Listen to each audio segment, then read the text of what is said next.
শর্ত সাপেক্ষে আমাদের তওবা কবুল করবে কে? তওবা কবুল হওয়ার কিছু শর্ত আছে, 5টা। কয়টা? চিৎকার মেরে বলতে হবে, তওবা কবুল হওয়ার শর্ত কয়টা? 1 নম্বরে হচ্ছে আল ইকরা, acknowledgement. You have to give the acknowledgement that you are the greatest sinner on earth. আপনাকে ঘোষণা দিতে হবে যে আপনি এই পৃথিবীর সবচেয়ে বড় পাপী।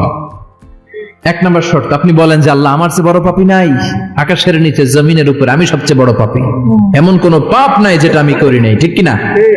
1 নম্বরে পাপের ঘোষণা দেন। 2 নম্বরে আন-নাদাম, নাদাম মানে repentance. You have to be repentant for what you have done. আপনাকে অনুতপ্ত হতে হবে, চোখের পানি ছাড়তে হবে।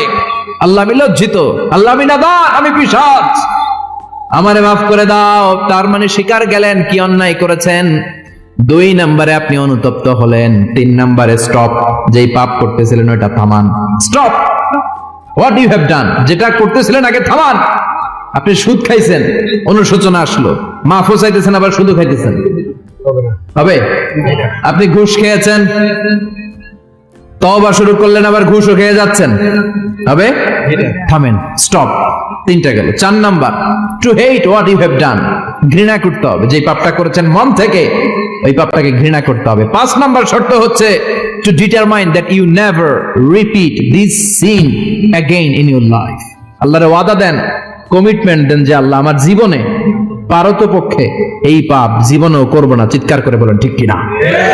তার মানে আপনি স্বীকার যান, তারপরে আপনি অনুতপ্ত হবেন, যে পাপ করেছেন থামিয়ে দিবেন, পাপটারে মন থেকে ঘৃণা করবেন, আর আল্লাহরে ওয়াদা দিবেন আল্লাহ আর করব না।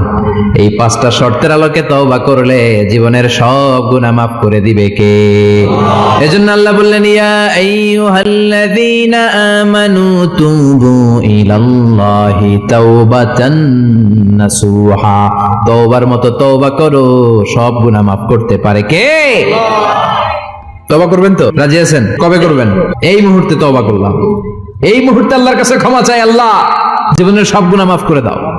আমাদের দেশে তওবা করার জন্য হুজুর লাগে, কথা কন, পিসা হুজুর, বড় হুজুর, ছোট হুজুর, হাফেজ সাহেব লাগে না? হাফেজ সাহেব, ইমাম সাহেব, এদের ছাড়া নাকি তওবা হয় না। না, এটা ভুয়া কথা। আপনি অনুতপ্ত হন, আপনি চোখের পানি ছাড়েন, আপনি আপনার রবরে বলেন, ক্ষমা করে দিবে কে? ইমাম সাহেব আসতে হবে, শর্ত না।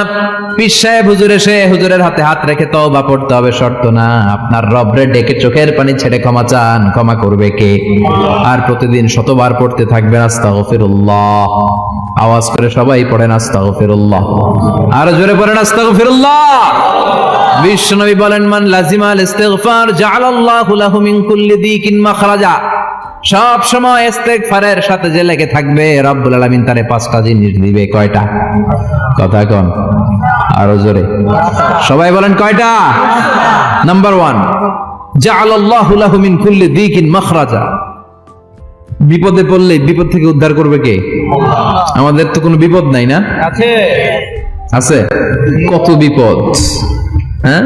রাস্তাঘাটে দুর্ঘটনা হতে পারে, যে কোনো সময় ভূমিকম্পে পড়তে পারি, বজ্রপাত পড়তে পারে না, ঠেড়া বইরা মানুষ নাই, আছে না নাই? এই বিপদ আপদ থেকে আপনারা রক্ষা করবে কে? যদি আপনি ইস্তেগফারের সাথে আঠার মতো লেগে থাকেন। কিসের সাথে? কথা বলেন। ইস্তেগফারের সাথে লেগে থাকতে পারলে 1 নাম্বার হচ্ছে বিপদে পড়লে আপনারে মুক্ত করে দিবে কে? 2 নাম্বার, ওয়ামিন কুল্লি হাম্মিন ফারাজা। যে কোনো ধরনের টেনশন, হাইপার টেনশন থেকে বাঁচায় দিবে কে? আমাদের তো টেনশন মেনশন নাই না? আছে। লাইফ নিয়ে টেনশন, বাঁচার টেনশন, মরার টেনশন, ক্যারিয়ারের টেনশন, রাস্তাঘাটে যানজট, এটার টেনশন, পুলিশের দৌড়ানি, র্যাবের দৌড়ানি, বাড়ির ভাড়া, গ্যাস বিল, বিদ্যুৎ বিল, ছেলে মেয়েদের লেখাপড়া, কত টেনশন। এই সব টেনশন থেকে আপনারে মুক্ত করে দিবে কে?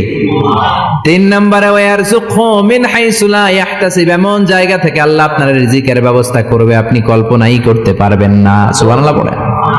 4 নম্বরে, সবসময় ইস্তেগফার যদি পড়া হয়, আল্লাহর কোনো আযাব ওই বান্দার উপরে আসে না। ওমা কানাল্লাহু মুআযযিবাহুম ওয়া হুম ইস্তাগফিরুন।